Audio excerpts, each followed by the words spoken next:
अब मोदी जी अगले साल 17 सितंबर को रिटायर होने वाले हैं। तो मैं बीजेपी से पूछना चाहता हूं, आपका प्रधानमंत्री का दावेदार कौन है?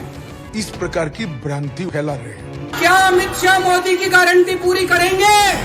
मोदी जी ही 29 तक नेतृत्व करेंगे। क्या प्रधानमंत्री नरेंद्र मोदी 75 साल की उम्र में पहुंचते ही रिटायर हो जाएंगे? अभी पीएम मोदी 73 साल के हैं और 2 साल के अंदर वो 75 साल के होने वाले हैं।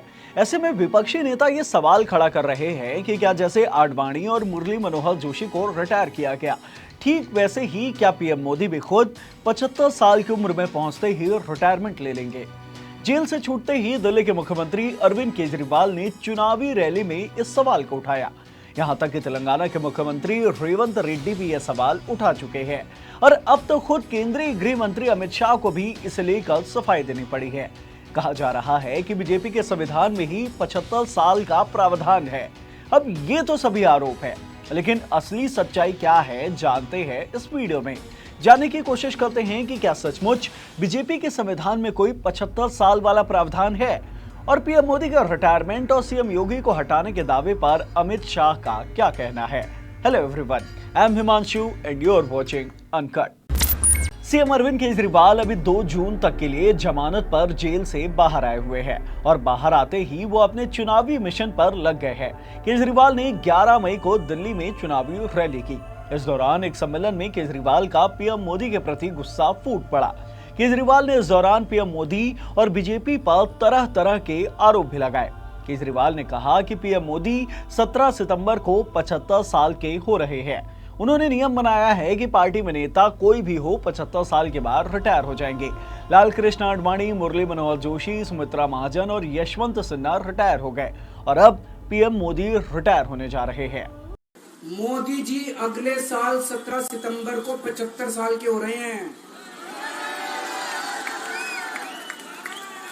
बीजेपी के अंदर मोदी जी ने 2014 में मोदी जी ने खुद ने रूल बनाया था कि बीजेपी के अंदर जो भी 75 साल का होगा उसको रिटायर कर दिया जाएगा।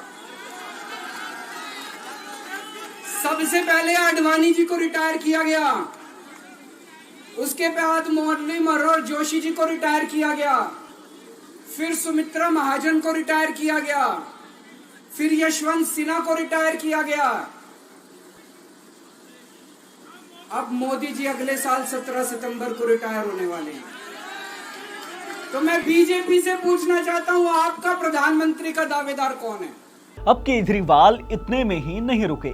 केजरीवाल ने इन सब के बीच यूपी के मुख्यमंत्री योगी आदित्यनाथ का भी नाम लिया और गृह मंत्री अमित शाह का भी।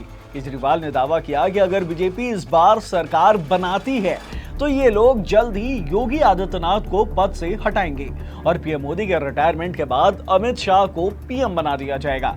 सुनिए केजरीवाल ने आगे और क्या कहा। दोस्तों, अगले साल 17 सितंबर तक अगर इनकी सरकार बनी तो उस पर भी आऊंगा मैं। अगर इनकी सरकार बनी तो पहले अगले 2 महीने में योगी जी को निपटाएंगे ये, और उसके बाद मोदी जी के सबसे खास अमित शाह को ये प्रधानमंत्री बनाएंगे। तो मैं लोगों को, देश के लोगों को आगाह करना चाहता हूं, मोदी जी अपने लिए वोट नहीं मांग रहे। मोदी जी अमित शाह को प्रधानमंत्री बनाने के लिए वोट मांग रहे हैं। मैं पूछना चाहता हूं मोदी जी से और अमित शाह जी से, ये मोदी की गारंटी पूरी कौन करेगा? क्या अमित शाह मोदी की गारंटी पूरी करेंगे? अब केजरीवाल विपक्ष के इकलौते नेता नहीं है जो पीएम मोदी के इस तरह से रिटायरमेंट वाला सवाल उठा रहे हैं। तेलंगाना में हाल ही में कांग्रेस की सरकार बनी है और यहाँ के मुख्यमंत्री रेवंत रेड्डी ने भी पीएम मोदी के रिटायरमेंट का सवाल उठाया है। रेवंत रेड्डी ने कहा कि भारतीय जनता पार्टी के 2 दिग्गज नेता लाल कृष्ण आडवाणी और मुरली मनोहर जोशी को 75 साल की उम्र पूरी होने पर राजनीति से रिटायर होने के लिए मजबूर किया गया था। क्या जब प्रधानमंत्री नरेंद्र मोदी 75 साल के हो जाएंगे तो ये नियम उन पर भी लागू किया जाएगा? रेवंत रेड्डी ने प्रेस कॉन्फ्रेंस में यह भी दावा किया कि बीजेपी के संविधान में निर्वाचित प्रतिनिधि के लिए 75 साल की उम्र तय की गई है, यानी कि 75 साल के ऊपर का नेता रिटायरमेंट ले लेगा। और इसी दावे के साथ रेवंत रेड्डी ने सवाल किया कि क्या खुद पीएम मोदी 75 साल की उम्र में रिटायरमेंट के लिए तैयार हैं? तो चलिए इस दावे की पड़ताल कर लेते हैं। ये जान लेते हैं कि क्या सचमुच बीजेपी के संविधान में ऐसा कुछ नियम है। देखिए, विपक्ष के इस तरह के आरोप पर केंद्रीय गृह मंत्री अमित शाह ने अपना जवाब दिया है और इसी जवाब से बीजेपी के 75 साल वाले लिमिट की बात भी साफ हो जाएगी। आप खुद ही सुन लीजिए कि गृह मंत्री ने क्या कहा है। इंडिया अलायंस के जितने भी चट्टे बट्टे हैं वो सभी को मालूम है कि हम 400 पार करने जा रहे हैं। मोदी जी तीसरी बार इस देश का प्रधानमंत्री बनेंगे, इसलिए इस प्रकार की भ्रांति फैला रहे हैं। मैं देश की जनता के सामने स्पष्ट करना चाहता हूं कि भाजपा के संविधान में ऐसा कोई प्रोविजन नहीं है। मोदी जी ही 29 तक नेतृत्व करेंगे और मोदी जी ही आने वाले चुनाव का भी नेतृत्व करेंगे। इंडिया अलायंस के लिए कोई अच्छा समाचार नहीं है। उनको खुश होने की जरूरत नहीं है।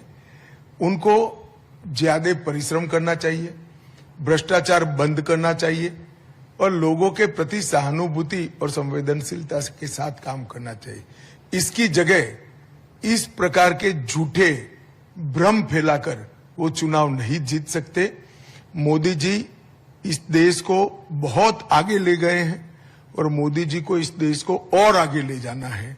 किसी भी प्रकार की कोई कंफ्यूजन भारतीय जनता पार्टी के कोई क्वार्टर में नहीं है। ये देश की जनता को स्पष्ट होना चाहिए। अब अमित शाह के बयान से ये तो साफ हो गया है कि बीजेपी में ऐसा कोई नियम मौजूद नहीं है, लेकिन लाल कृष्ण आडवाणी और मुरली मनोहर जोशी को निर्देशक मंडल में जब डाला गया था तब ये बात खूब सामने आई थी कि बीजेपी में 75 साल का नियम है और उससे ज्यादा उम्र दराज नेता एक्टिव पॉलिटिक्स में नहीं रह सकता है। लेकिन अब बीजेपी के अंदर क्या चल रहा है वो तो वही लोग जाने। लेकिन अमित शाह ने अपने बयान में सीएम योगी को हटाने के लिए लगे आरोपों पर कुछ नहीं कहा और अब विपक्ष इसे मुद्दा बना रहा है। राजद नेता मनोज झा ने कहा कि योगी जी को 2 महीने में हटाने वाली बात का किसी ने कोई खंडन नहीं किया है, यानी कि प्लान पक्का है।